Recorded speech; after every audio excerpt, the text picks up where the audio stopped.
Chapter 8. That was close, I gasped as Watson and I finally stopped running long enough to catch our breath. I'm tired and thirsty, so is Watson. I can tell by the way his long pink tongue is hanging out of the side of his mouth with little drops of spit all over it. Ding dong, ding dong. What was that sound? I try to bury my ears in my paws. Don't worry, Watson tells me. That's just Big Ben. I look around for a big dog named Ben, but I don't see anyone. It's just me and Watson standing near a garden of flowers. Who is Big Ben? I don't know, Watson admits. I'd never met him, but he makes that bonging noise all day long. You can hear him all over the city, Watson says as he lies down on the grass and sticks out his tongue. It sure is hot out here. I know what you mean. I start rolling around in the cool grass. Out of the corner of my eye, I see a two-leg watering flowers with a long green snake. It looks just like the snake Josh uses to water our flowers back home. Wiggle, waggle, water. I bark excitedly. I run over for a sip. The two-leg turns to me and cups his hand at the snake's mouth so I can drink more easily. The water is cold and wet. Slurpity slurp slurp. I can't drink it fast enough.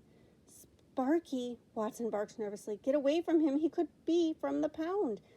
But I know this two-leg isn't from the pound. He would have grabbed us by now if he were. I guess Watson has figured that out too, because he slowly walks over and takes a few quick sips from the long green snake. Then he backs away. That is some amazing bone, Watson admits. I've never seen or smelled one like it. I know, I agreed. It's the best smelling bone ever. And you just bite it. What? Did I skip a page?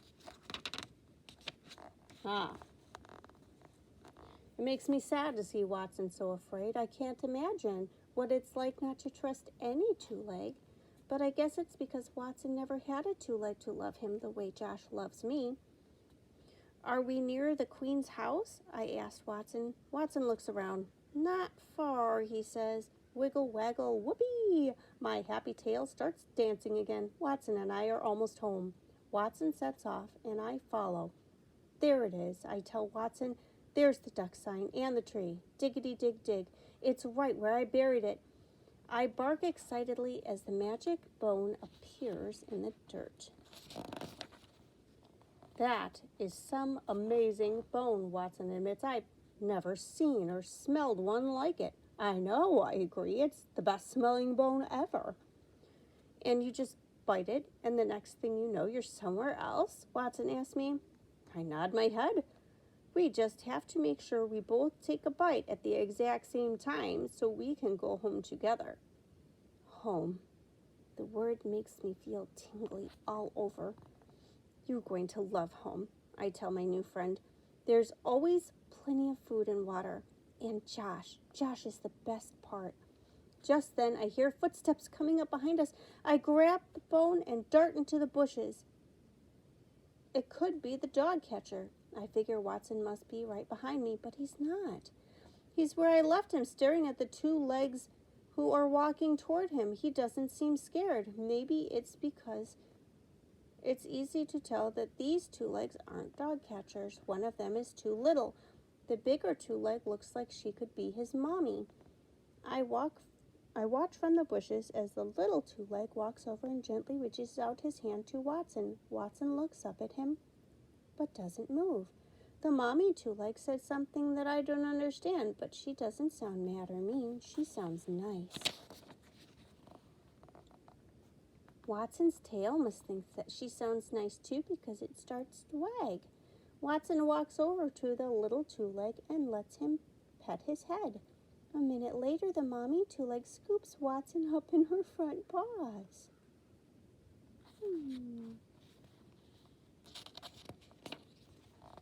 Watson doesn't seem scared at all. In fact, he looks up and gives her a kiss with his tongue. The mommy says something to her little two-leg, and a big smile breaks out on his face. The next thing I know, the mommy two-leg begins to walk away with Watson in her arms, and the little two-leg follows along next to them. Watson lets out a whimper. It's very quiet, but I can hear him. Home, he says happily. I'm finally going to have a home. Huh? But you already have a home, I called to him, with Josh and me. That's your family, Watson explains. This one will be mine because they chose me. I know how Watson feels. It's great to know a two-leg wants you, like the way I know Josh picked me because I make him happy. It'll be just Josh and me again when I get back, but right now, it's just me and my bone, alone in London, and the dog catcher could be anywhere. Tick-tock, tick-tock. What's that sound? I look down. Right there at my feet, I spot a little tick-tock toy. It has a crack in it like the one I broke at home, but this one is still tick-tocking. Josh would really like this. Quickly, I scoop up the tic-tac toy and run back to my bone. Thumpity thump, thump, thump. Suddenly, my heart starts to pound. What if Watson was wrong? What if the magic bone doesn't send me home? I'll be stuck here in London all alone, without any friends, and with the dog catcher still hunting me.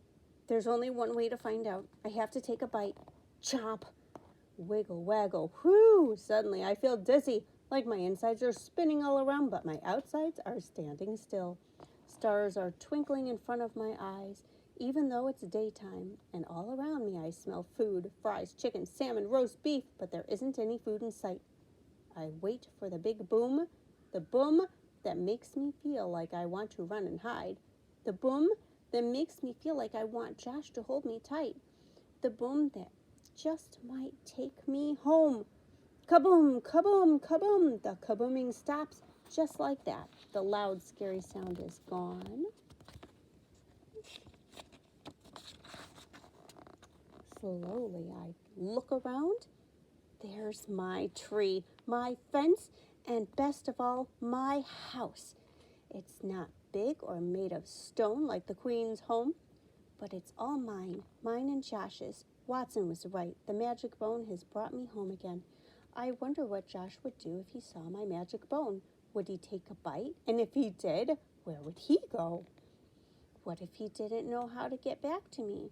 I don't want Josh to wind up in a pound. I better hide my bone so he can't find it. Diggity dig dig. I dig a big hole right near Josh's new flower bed, drop the bone in, and cover it with dirt. I grab the new tic-tac toy in my mouth and run through my doggy door. Wow, there's my food bowl and my couch and my table and my... Josh, Josh, Josh, Josh. I bark as he walks in the door. My tail goes crazy with excitement. Josh, Josh, Josh. Boom, I'm jumping so hard. I knock Josh right onto the floor. But he's not mad. He's laughing and petting my head, and then he notices the tic-tac toy I'm holding in my mouth. He reaches between my teeth and pulls it out. It's slimy with spit, but it's still tick-tocking. I stand there looking at him proudly.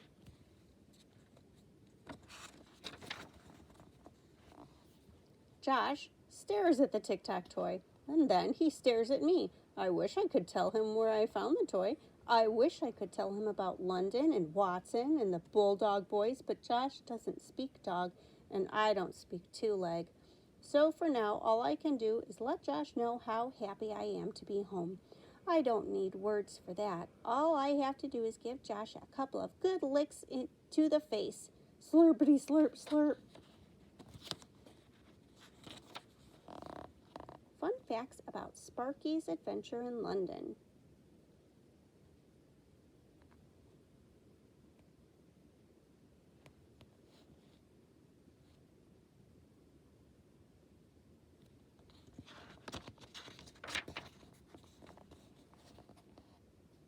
Big Ben.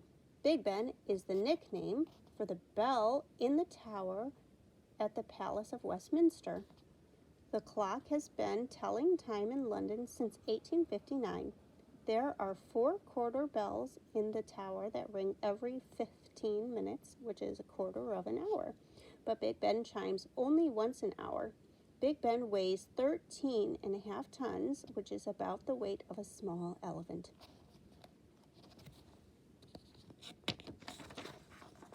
Buckingham Palace.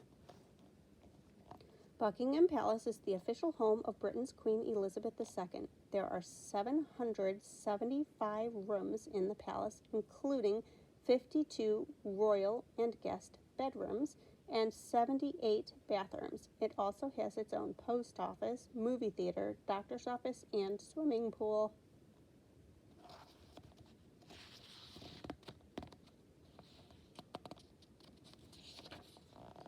Covent Garden. In 1762, the Earl of Sandwich put a slab of meat between two pieces of bread and ate it in Covent Garden. Today you can get all kinds of sandwiches, sweets, and drinks in this area of London, which is known for its market stalls, restaurants, and street performing musicians, jugglers, and puppeteers.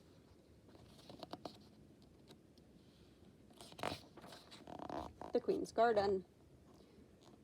When the Queen is staying at Buckingham Palace, 4 guards stand outside the front of the building. When she is not home, there are 2.